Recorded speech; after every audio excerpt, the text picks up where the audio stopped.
అందరూ ఎలా ఉన్నారు? బాగున్నారనుకుంటున్నాను. ఈరోజు మన పాయింట్ ఆఫ్ డిస్కషన్ ఏంటి అంటే అనస్థీషియా గురించి తెలుసుకుందామండి. సర్జరీ అనగానే చాలా మందికి చాలా టెన్షన్స్ ఉంటా ఉన్నాయండి. చాలా పెయిన్ వస్తుందేమో, అనస్థీషియా అసల ఇవ్వడం వల్ల చాలా కాలం బ్యాక్ పెయిన్ వస్తుంది అని చాలా మంది డౌట్స్ ఉంటాయండి. ఈరోజు మన వీడియోలో వీటన్నిటికీ ఒక క్లారిఫికేషన్ తీసుకురావచ్చు. మొత్తం 3 రకాలండి.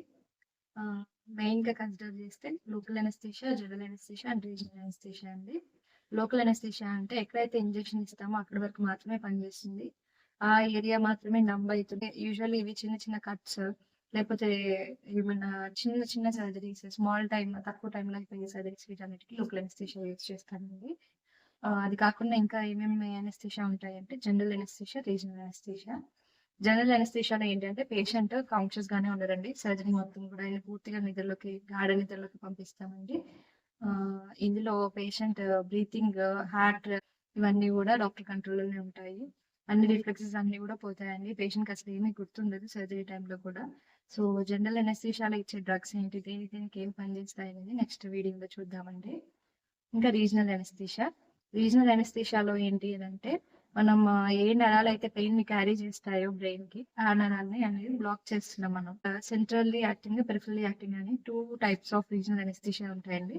సెంట్రల్లీ యాక్టింగ్ అంటే ఏంటి అంటే బ్రెయిన్ నుంచి కంటిన్యూ అయ్యే స్పైనల్ కార్డ్, ఆ స్పైనల్ కార్డ్ దగ్గర ఉండే నరాలని మనం బ్లాక్ చేస్తే సెంట్రల్లీ యాక్టింగ్ అండి.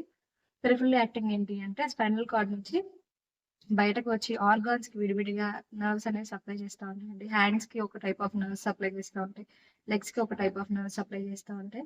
సో ఇప్పుడు హ్యాండ్ కి ఫర్ ఎగ్జాంపుల్ హ్యాండ్ కి చేసే సర్జరీకి అనస్థీషియా ఏంటి అంటే మనం నెక్ దగ్గర నుంచి ఇంజెక్షన్స్ ఇస్తామండి. అలా నెక్ దగ్గర నుంచి ఇంజెక్షన్ ఇచ్చినప్పుడు ఈ హ్యాండ్ మొత్తం కూడా పని చేయకుండా మొద్దుబారిపోయి ఉంటుంది. సో అట్లా కనుక అనస్థీషియా ఇస్తే దాన్ని పెరిఫెరల్ నర్వ్ బ్లాక్ అంటాం. అంటే నరాలు స్పెసిఫిక్ గా ఆ నరాన్ని మాత్రమే బ్లాక్ చేస్తాం, టోటల్ గా ఉండే నరాలని బ్లాక్ చేయమండి. సో సెంట్రల్ యాక్టింగ్ లో చూస్తే స్పైనల్ అనస్థీషియా, ఎపిడ్యూరల్ అనస్థీషియా అని 2 రకాలు ఉంటాయి. సో స్పైనల్ అనస్థీషియా యూజువల్ గా ఏంటి అంటే లోవర్ అబ్డామెన్ సర్జరీస్ అన్ని మనకి నడుము కింద భాగం జరిగే ఆపరేషన్ అన్నిటికీ కూడా యూజువల్ గా స్పైనల్ అనస్థీషియా ప్రిఫర్ చేస్తారండి. ఈ స్పైనల్ అనస్థీషియాలో ఏంటంటే పేషెంట్ కాన్షియస్ గానే ఉంటారు, బట్ పేషెంట్ కింద ఏం జరుగుతుంది అసలు నా కాళ్ళు నా దగ్గరే ఉన్నాయా లేదా అనే సెన్సేషన్ కూడా తెలియదండి. సో ఈ స్పైనల్ అనస్థీషియా ఏంటంటే lower abdomen surgeries like hysterectomies అంటే గర్భసంచి రిమూవల్ సర్జరీస్ కి, లేకపోతే వారికోస్ వీన్స్ అంటే కాళ్ళలో నరాలు ఉబ్బుకొచ్చినప్పుడు ఆ నరాలను తీసేయడానికి యూజ్ చేసే సర్జరీస్ కి, ఇంకా పైల్స్ ఆపరేషన్ కి, ఫిస్టులా ఆపరేషన్ కి, లెగ్ లో ఏమన్నా బోన్ ఫ్రాక్చర్స్ కి వీటన్నిటికీ కూడా స్పైనల్ అనస్థీషియా యూజ్ చేస్తామండి. ఎక్కువగా మీరు అందరు సిజేరియన్స్ కి ఇచ్చే అనస్థీషియా స్పైనల్ అనస్థీషియానేనండి. ఇంకా ఎపిడ్యూరల్ అనస్థీషియా. ఎపిడ్యూరల్ అనస్థీషియా కూడా సేమ్ స్పైనల్ అనస్థీషియా లానే ఉంటుందండి. ఈ స్పైనల్ అనస్థీషియా యూజువల్లీ మాక్సిమం 3 గంటల దాకే ఉంటుంది అండి. ఆ తర్వాత కూడా సర్జరీ ప్రొలాంగ్ అవుతుంది అంటే మనం ఎపిడ్యూరల్ అనస్థీషియా కూడా ప్రిఫర్ చేస్తాము స్పైనల్ తో పాటు. సో ఎపిడ్యూరల్ అనస్థీషియాలో ఏంటి అంటే మన ఎన్ని అవర్స్ ఆఫ్ సర్జరీ కావాలో అన్ని అవర్స్ మనం ప్రొలాంగ్ చేసుకోవచ్చు. If in case long surgeries ఒక 5 to 6 అవర్స్ ఆఫ్ సర్జరీ పడుతుంది అని అనుకుంటే మనం స్పైనల్ ప్లస్ ఎపిడ్యూరల్ అనస్థీషియా 2 ఇస్తామండి. సో డెలివరీస్, నార్మల్ డెలివరీస్ లో కూడా పెయిన్ లేకుండా నార్మల్ డెలివరీ కూడా చేసుకోవచ్చు అండి. సో దానికి యూజ్ చేసే అనస్థీషియా అనుకోలేదు, బేసిక్ గా ఎనాల్జెసియా ఓన్లీ పెయిన్ ని మాత్రమే కంట్రోల్ చేస్తుంది. సో మిగిలినంతా కూడా ప్రాసెస్ నార్మల్ గానే ఉంటుంది అండి.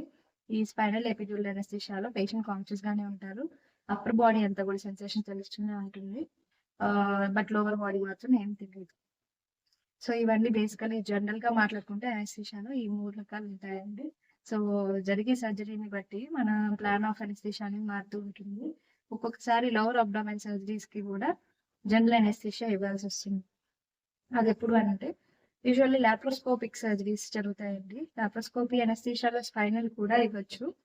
బట్ ఏంటి అనంటే పొట్టలో ఒక రకమైన గ్యాస్ మనం కార్బన్ డైఆక్సైడ్ గ్యాస్ ని పొట్టలో అంతా నింపుతామండి. ఎందుకు అనంటే చేతితో సర్జరీ చేయరండి, ఇన్స్ట్రుమెంట్స్ తోనే సర్జరీ చేస్తారు లాప్రోస్కోపీలో. సో ఆ చిన్న చిన్న కీ హోల్ సర్జరీ అంటాం కదా, సో లాప్రోస్కోపీ అంటే కీ హోల్ సర్జరీ. ఆ సర్జరీలో ఏంటి అంటే ఇన్స్ట్రుమెంట్స్ లోపలికి పంపించి దాని ద్వారా సర్జరీ చేస్తారండి. సో అబ్డామెన్ అంతా ఉబ్బుకొచ్చేలాగా చేసి దాని లోపల కొంచెం క్యావిటీ లాగా ఒక బెలూన్ ని ఇన్ఫ్లేట్ చేస్తే ఎలా ఉంటుందో అలాగా అబ్డామెన్ ని ఇన్ఫ్లేట్ చేస్తారు గ్యాస్ తోని. అలా ఇన్ఫ్లేట్ చేసినప్పుడు లోపల ఆర్గన్స్ అన్ని కూడా క్లియర్ గా కనిపిస్తాయి. మనం మానిటర్ లో చూస్తూ సర్జరీ చేస్తారండి లాప్రోస్కోపీ. సో, అలాంటప్పుడు స్పైనల్ అనెస్థీషియా ఇచ్చామనుకోండి, ఈ గ్యాస్ వల్ల ఉబ్బొచ్చినప్పుడు ఏమైతదనంటే అబ్డామెన్‌ని, చెస్ట్‌ని అంటే ఊపిరితిత్తులనిను, కడుపులో పొట్టని 2 డివైడ్ చేస్తూ డయాఫ్రామ్ అనే మజిల్ ఉంటుంది. ఆ మజిల్ ఈ గ్యాస్ వల్ల ఏమైతుందనంటే పైకి అనేది పుష్ అయిపోతూ ఉంటుంది. సో, ఊపిరితిత్తులు ఎక్స్‌పాండ్ అవ్వడానికి పెద్దగా ప్లేస్ ఉండదు. పేషెంట్ కాన్షియస్‌గా ఉన్నప్పుడు ఇవన్నీ చేయడం వల్ల ఏమవుతుంది అనంటే పేషెంట్ డిస్కంఫర్ట్ ఫీల్ అవుతారండి. So, usually laparoscopy surgery A type of laparoscopy surgery అయినా కానీ మనం జనరల్ అనెస్థీషియాని ప్రిఫర్ చేస్తామండి. బట్ షార్ట్ డ్యూరేషన్ సర్జరీస్‌ని కొంతమంది స్పైనల్‌లో కూడా చేస్తారండి లాప్రోస్కోపీస్‌ని. సో, ఇదండి general information about types of anaesthesia. So, next వీడియోస్‌లో మనం స్పెసిఫిక్ టైప్ ఆఫ్ అనెస్థీషియా గురించి ఇన్ డీటెయిల్ మాట్లాడుకుందాము. దాని సైడ్ ఎఫెక్ట్స్ ఏంటి? దానివల్ల బెనిఫిట్స్ ఏంటి? ఎందుకు ఈ అనెస్థీషియాని ఇవ్వాలి? ఇవన్నీ కూడా మీరు అప్‌కమింగ్ వీడియోస్‌లో చూడొచ్చు. ఈలోపు మీరు అనెస్థీషియా గురించి ఏమైనా డీటెయిల్స్ కావాలి కోరుకుంటున్నారు అనంటే నాకు కామెంట్ సెక్షన్‌లో కామెంట్ చేయండి. డెఫినెట్‌గా మీ కామెంట్స్‌కి రిప్లై ఇస్తాను. Until next video. Good bye.